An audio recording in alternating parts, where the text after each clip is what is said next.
Oui, merci. Nabana Mboka, nous surtout bosa déjà connecté na diaspora, bosa kutala. Déjà Tindika avec Yannick Stopika, Masolo Yassika, Tindika 2019, toujours vitesse Tindika partout à travers le monde, Tindika chaîne Obo Messana ko la biso confiance. Babi lelo, Kinshasa sous tension, Kinshasa déjà babi batutu bazaka système lisu la lisu bazo tamala bayi baneza koleka par rapport à la publication de la publication mais toko sola la mwana mboka bo messana pe ko mona ina émission nanga awa déjà mwana mboka imam imidi waza imam na kati ya islam oyebi ba imam baza neti ba responsable ba kambi na islam obo messana toujours komona aza analyste socio religieux politico nyonso tuna kati tokosola na ye par rapport à masolo ebele bomona pe déjà awa tokosola maso etali mboka mais merci na bandeko surtout boza kotala biso na poto merci à Rifé Kisombe merci à Papi Kelly merci à Pacho RFI mona mutegeta patron ba ka télévision merci à Mima Wetu merci à Toto Diafo Boko Fomé c'est le maire de l'île tant fumo pe na États-Unis zotala biso ba bonne année na bilo ba biso toujours na janvier to continuer na ça déjà na invité nanga tokosola déjà na mwana mboka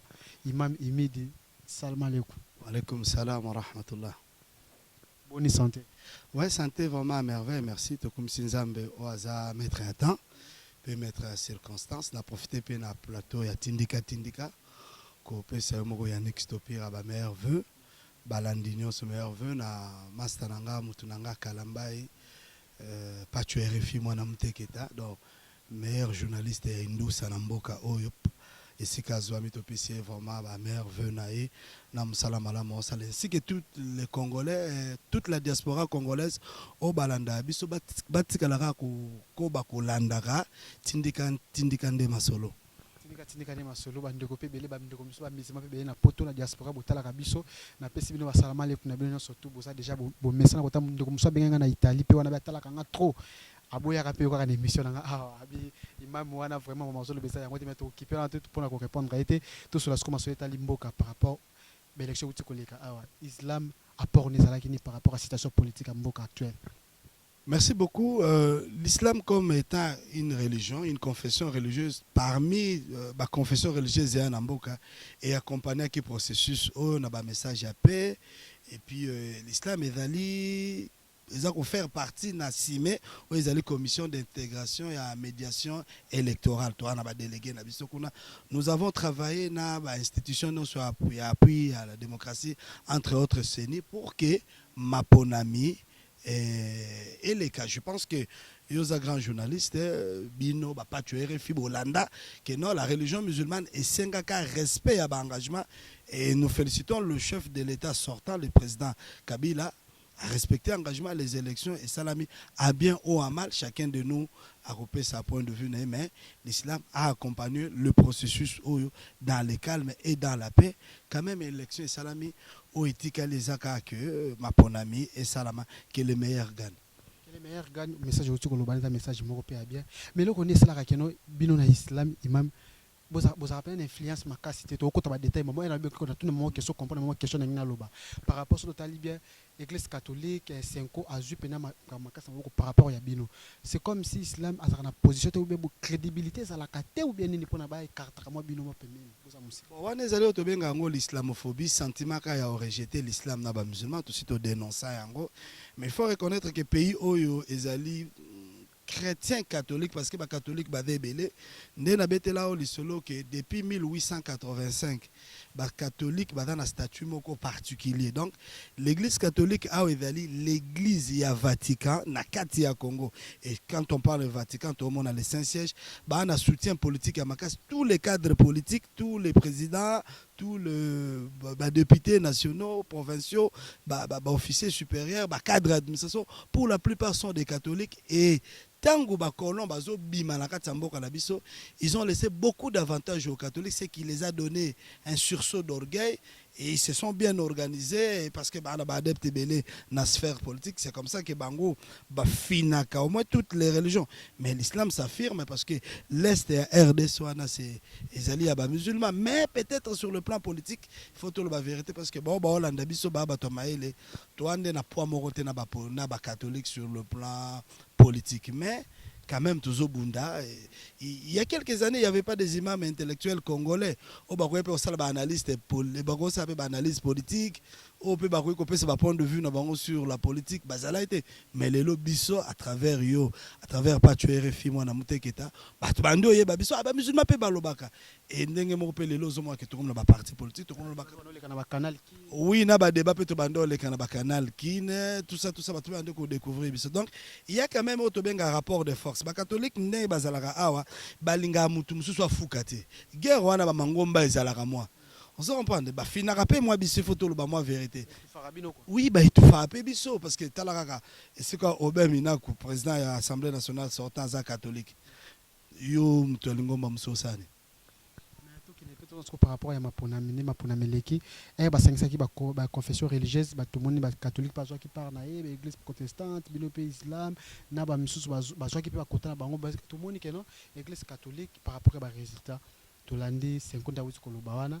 C'est comme si bino babi tolandaki ministre musuna tifa bi que non ba confession monsieur zalaki mais pourquoi pas bino bosali pe ba déclaration monsieur te ke bola que non biso pe to zalaki wana ngai na koyi kopesa moi témoignage moko na 2004 na accusaka l'église catholique na église za kitambo Saint-François na conférence mo babenga ngai na pe kopesa ba point de vue nanga wala ko élection na ebante parce que élection to bani na 2006 maintenant en 2004 je suis allé représenter l'église musulmane na lobabo l'église catholique a la victime et complice, c'est-à-dire il y a l'église catholique elle ngotambola na batunion son zela mokote les autres ont surpris d'attendre que non à Benchol que nous respectons beaucoup. Secrétaire général et Asenko a déployé 40 000 observateurs. Donc, pour Bango avoir déjà CENI a publié les résultats. Bango a un résultat. Nous disons c'est beau bien ce qui va déployer. Mais Tolandi d'un côté, Nangalabi a 40 000 observateurs au Bango Batindate. Bazala a mon AP Bangote, a mon AP place au Bazala accrédité. Maintenant, et ça, le discours est comme contradictoire. L'Église catholique nous dit, au travers des médias, qu'il y a déjà un résultat. Maintenant, ce n'est pas le long de tourner mission Boye, sauf improviste, dans la semaine où on a ici, à annoncer le résultat. Ce qui est que ça, le candidat catholique, qui a habilité. Alors, il y a la voie légale, elle est la cour constitutionnelle. Maintenant, cette fois-ci, je ne vais pas voir l'hypocrisie à l'église catholique. Bakenda, la cour constitutionnelle, Bakenda, quoi apporter la preuve que non, Nanga, ou organisateur de l'élection, a tripatrouillé le résultat. Voici le PV. Je pense que l'église catholique a se ressaisir. À Kola. À l'église, à côté de Wakala. L'église a eu avantage belé, azali une religion d'État par rapport à Batum Soussou. Vous savez, lorsqu'on ordonne un prêtre, on a droit à dotation présidentielle. Oui, ça va dotation présidentielle. Moi, monseigneur Monsengwa Outi Koleka, ce que tu as li. Donc, ce que tu as en Fridolé en Bongo, ce que tu as li avantage au Bango Bazala Anango, c'est comme ça que tu as soutenu le régime Koyasika, tu éviter. Président Abimas Lobby, ce qui est Zalanan, ce qui est Zanan, Oakobima, Ameka, moi, nous avons un équilibre entre les religions. Il n'y a pas de petites religions, il n'y a pas de grandes religions. Toutes les religions évoluent. Banderonanga réveil, Banderonanga kimangiste, Banderonanga islam, Banderonanga catholique, Banderonanga même à Mormon. Donc, Congo est allé une particularité, mais on a le baka. Carpe commis, Carpe commis, n'a le baka. Tant on a kenda qui kotanga na 2016 na Liban. Na kotanga na Liban, na 18 confessions religieuses. 18 confessions religieuses en depuis il y a un poids na bango politique bakabola pouvoir divisé par 18. Nous voulons que cette fois-ci Batuno Soba se retrouve. Donc je pense que ce qui l'église catholique babi que bango ba na ba résultat ba déployer qui ba observateur non, c'est une très bonne chose. Mais tant nanga on peut sabiso ba résultat. Oye koza la contraire. Est-ce ngi ko loba ke mango mam subiso to déployer qui ba nanité. Te déployer qui va observateur. Oui, biso peut te déployer qui va observateur, biso peut te zaki na ba témoin. To aller pe na ba candidat musulman, mais lorsque to zali ko lobela mara mwamboka religion ezotika la na sengom lingomba de nini lingomba nini pays ezokenda likolo. Pays oyo ezali pays laïque. Wande constitution lobby. Ezali pays catholique, c'est bien que ba catholique ba moi majoritaire politiquement. Alors maintenant bango lokola babi ke bazali na candidat na bango. On suppose qu'il y a des candidats clairement ya FCC. Si s'avère que ba proclamer ya FCC amema biso na mobulu te, atinda peuple na balabala te population ko fate poto kufi trop. Na dénoncer awa que population ko fite tokenda na cour constitutionnelle, tokenda ko samba ba voie légale. Merci beaucoup na bande ko tala biso comprendre que no imam azawa na zolo Barcelone ndenge makamisa ko tambola mais tout sur no makamitali déclaration ya abesho le poto ko tsango za par rapport à pour na to inviter pour yoza imam même net na nini soko balet net na niveau ça évêque prêtre ben représentant régional ba musulman na funa don na dans le rôle archevêque. Imam siko surtout tali bien déclaration ba basali abesho la ndaki na tefa bike no population et bango église ezaka côté ya population zo souffrir population za mutazo lobela ete mutako côté la zate pour une église catholique à Romema. C'est comme si nous dans l'islam mais ça a raté pour ça déclaration pour la population. C'est comme merci. Ngai ndeko stopira na respecter ba congolais, na respecter ga yo, na respecter ba journaliste parce que bino boali bato maile ba lobeli ya peuple. Na mboka oyo soki même makambo evandi ba bino ba patcho RFI ba msusu il faut poser un statut moko particulier parce que bino tant ko interviewer biso ba question bolingande ko aider peuple à comprendre quand même évolution peut marcher ya mboka souci on a biso petozala na habita monseigneur monsieur ngwasala déclaration ya mambo a respect à ba constitution biso to sala ngope boye bi conséquences beta biso te le longa na posa na bombela ba congolais te. L'église musulmane écoutez biso chère déclaration na loba même na ba émission na écoutez biso chère biso mto ko télévision biso to bana mawa l'église catholique so meki Vatican azali France azali États-Unis azali mais biso to alika na nzambe na France kuna catholique bazo sambisa oui na ndaki bazo sambisa mais biso pe to za à côté à peuple biso pe to ba peuple biso to kamba ba mosquée ce qui peuple a ko souffrir mosquée peut ressentir poids ya souffrance wana mais sauf que et ça les to méthodologie à l'église catholique biso to procéder na ngote l'église catholique alanga moko procéder le roi milice au monde que show le ndenga okenda olinga neta bi mapomba neti milice neta ko tia batu na balabala l'église catholique 2016-2017 auto tia batu na balabala bino na ba patcho RFI Yannick Stopira bozali ba journaliste d'investigation ba Rossi ba Koufi ba Hussein banani et pesini surtout sous na posa ba congolais ba kufa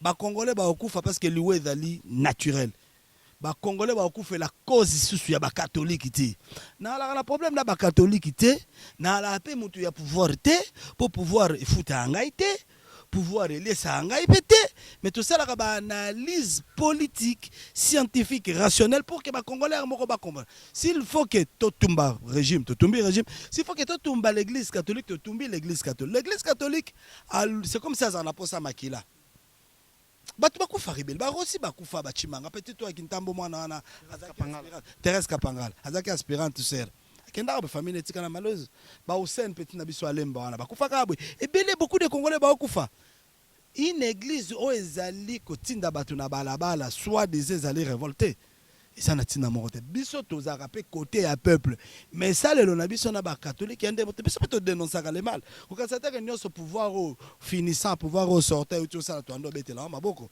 biso déclaration to salaki oui mambo lequel biso et dédoubler la biso lelo institution na biso komiko communauté islamique en république bwana to kabwana lelo po biso to bima neti biso to ngenda kufa nde balobaka nzinzaki okufa na pondu oyo kutu ayebeli yango histoire tende biso monseigneur mosengo sala déclaration biso pe to sala ya biso séparé mais aner na ba service musu et bimisa représentant na biso ali mwini muku na biso ba membre gouvernement neti ke biso to zala côté ya ba catholique ba préjudice biso na niveau spirituel ba créer la biso ba comité de crise to vanda boto molaka bato mo ba s'autoproclamer ba représenter lego ba komi même tout ça le régime sortant oyo nde souvenir à mabe o etikeli ba musulman lelo l'église na biso to zalaka vraiment uni stable quelle que soit ba faiblesse na biso quel que soit ba problème na biso lelo to komi dédoubler on pas l'écolo il y a quelques toi qui es chef de l'état les quelques ba collaborateurs et chef de l'état au bandeur ko ba plaire chef de l'état to kotanga bango te ba mo ba miyebi peuple akoye ba parce que l'histoire to lo bango na prometaka en émission mo to salaka nabisaka ok nakobimisaka secret d'état wana jour peut pas tuer RFI moi na mteketa oyambanga nakobimisaka secret po bino journaliste d'investigation boyeba etamboli ya mboka donc biso to ala côté ya peuple mais marche na biso eza ndenge moko tamba mukolo moko te l'église catholique wana soka linga salika mo betali mboka abenga mangomba no septe bana mai boya quand même depuis no ba journaliste bo salaka yo ko consulter master na yo vient na yo ya pas tuer RFI ah vie yo ta moi mbiaka na ngana boulot oyo koto na ina sala bo yo ko apuyenga ndelo ko pesa ngai ide bwendeni bo sala même échange mais biso no to mona te tozwa na no invitation te ya Senko et bengisi Komiko communauté islamique en République démocratique du Congo que to dialoguer mamboka que mangomba ba confession religieuse et bengi biso et le bon boya tout sangana tout sa point de vue moko boya d'aller commun non ba sala monte mais au moins nous félicitons le président sortant na makambo ba élection o euti ko salama ah il a reçu ba catholique il a reçu ba musulman ba protestant donc toutes les confessions religieuses ont été reçues quand même par le chef de l'État autrement on a bon signe même ba ennemi na biso ba se stibistituaki na biso mais ba monique ah les représentants légaux reconnus officiellement par l'État congolais ça s'appelle Ali Mwini Mkou. On parle le chef d'État nous a consulté. Très important que non ba benga kabinote ba considérer kabinote ngana zaki na suka na messe ya messe église catholique basalaki par rapport à l'élection les calme tandis que na islam basalaki déclaration moi pour na élection les 30 mais tout monde catholique basangana ki na SSC na église de Christ au Congo basangana catholique na SSC basalaki messe na zaki na Notre-Dame na kanda Martin Fayulu azalaki représentant ya kanda Shaddai bazalaki wana mwana mboka bongongo na mama na biso Marie José Ifokopé za kanda azalaki wana mais bino c'est comme si bino pe bozaka na kwena bino misusu na kwena biso te so abengi biso comment yo journaliste so benga na yaka comment tu pas tuer refia benga na yaka comment siko bango mambo etali mambo mboka biso to sang tamoni l'église catholique a joué moko ba téléspectateur il faut balandango l'église catholique a ngaka za la yemoko a coloniser neti batu yena c'est ceux qui ba kutana récemment et d'aller kutana la façade il y a tu es bien que l'église catholique na représenté et c'est sur longwa Bodo Marini relation à l'arabienté de bon balinga base na statut moko particulier statut en 1906 au na état indépendant du Congo batikela bango ke babi pays au dali catholique avantage union il faut revenir et pas ina bango ndé loko wana bango basala non mais mambo que ça concerne tout le monde est-ce que nga vraiment ndengo mona nga na ba simple na ba souplesse na zala nango si l'église catholique a bengi biso to se changer to peut sa point de vue na biso sur marche mboka to kozanga mambolo ba je ne pense pas. Merci beaucoup mwana mboka imam midi to comme déjà presque na suka ya entretien na biso mais mikolo to za ko za ba résultat rôle na bino nde na minute ne ba confession bino ba église bosala minute bino ba église kaka non église église du point de vue l'état malgré biso to benga mosquée mais ezaka ka église ouais na minute message bino rôle ni beaucoup jouer aux important na mboka rôle biso to ko jouer je pense que ba confession religieuse nyonso esangana y compris na l'église catholique malgré ya ses rétractats moké mais ba église nyonso etikala tozali na coordonnateur na biso ou représentant la confession religieuse lebe oya ba kimbangiste tout ça na coordonnateur na biso ya ba musulman ou adali na simé commission d'intégration et médiation électorale message na biso ya lika que maponami le kanaki mi ndengeleki en depuis ya ba raté oyo ko ikozala vraiment tolandi ba mission d'observation international mingi lobi que non malgré que ce soit baraté et dali élection moïda émaillé vraiment na ba violence mingité par rapport à 2006 na 2011 mais toujours mon a piscose za na mitu ya batu que ekoyinda te depuis ba congolais après publication que le maire gagne c'est ba bimisi pas tuer RFI ba bimisi ce qui nani tobikaka bwana mboka kenda liboso o kozala na contestation il y a la voie légale akenda na cour constitutionnelle avec ko l'accès ba preuve signer ba code de bonne conduite on appelle ça l'irresponsabilité moi je pense que sans kotumba bango c'est de l'irresponsabilité nini baboye ko signer code de bonne conduite mwana. Pourquoi candidat ya FCC signer kabi na code wana basengi ko mutu ko accepter ba résultat et puis résultat oyo seni ya kopesa ezali provisoire. Batika ko saka ba kinois parce que ngala ngo défendre ba kinois parce que na la kinois na la fier ya ko dana identité kinoise. Batika ko saka ba kinois que résultat provisoire ndé affaire. Zaka résultat provisoire. Seni a na habilité te apesa sa résultat moko définitif. Et dans les résultats moko provisoire, Seni a organisé qui après compilation, abi bon, o a gagné ezali fulani. Ah, batu bayoki. Après ba fungoli étape moko boye, il y a ba contestation na cour constitutionnelle. Ba kei kuna bon, pas tu RFI par exemple. Na pas tu RFI na moni nazwaki mais ba katinga. Ah, porter ba preuve parce que le droit ezali preuve matérielle. Vous comprenez? Les gens, ils ont détenir la preuve. Aux alliés na résultat avant compilation ou bien au sorti à vote. Parce qu'on est à des macambou. Et puis, au yébinde, basala ka calcul à vote. Au yébinde, ni basala ka sey. Au yébi, parce que dans la, bon, basala droit. Le roi, bino, pas tuer refi. Au yébi que non.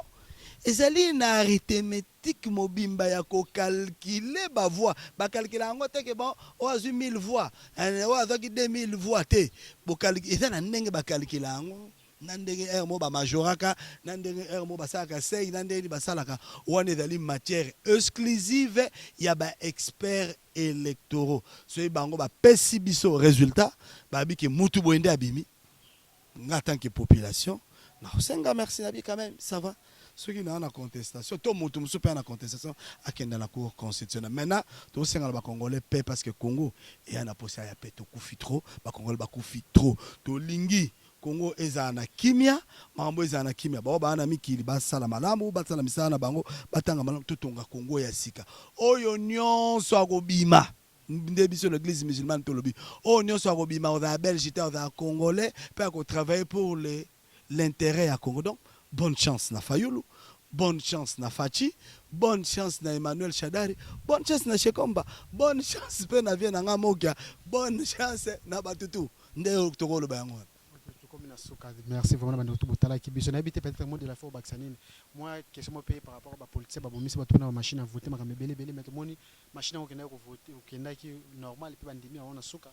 Omoni ke biso ta to lobaka. Moni bino fo ba umela. Ba bino. Yannick Stopira. On a pas fâché ma bien biso ko zo ba comme ça Stopira à niveau mo. Il faut comme ça bino ndena comme ça pas tu peux refit. So boyi pas tu refit dans na kisasa oyo na de Congo lo ba kamtema mabe. Ce sont des journalistes ba jeunes ba silisi ba ifasik ba osamusa na bango na indusa na ndenge ya bien. Il faut ton dimango. Pourquoi pas ton dimana kate moningo mo loko Congo zo kufa ngwana.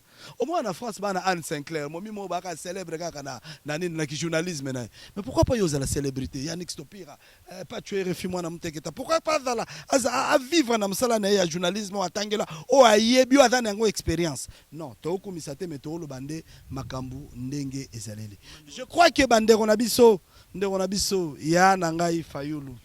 Zuma nzambe alimbisa ye. Jean-Pierre Bemba pe vient nanga nzambe alimbisa bon. Ba inisa yi bato machine suka bazongi na machine. Siko bato ba inisa yi bango machine, so yi ba voter bango te. Je vous dis ceux qui vont voter, ceux qui Fayulu ba azuité. Bobi misabino mobulu te po Fayulu ayaka na logique ya robo ya élection. Vous savez pas, il y a une élection. Mais la dernière minute, je crois que l'histoire a retenu que Fayulu n'a vraiment comme politicien, ami bongisa na no malamu. Mais Inch'Allah, de Tobasso Nzambalingi, a okoma peka politicien. C'est la paix, c'est une bonne chance. Merci Imam Midi alikaki na émission na tindika to komi na suka.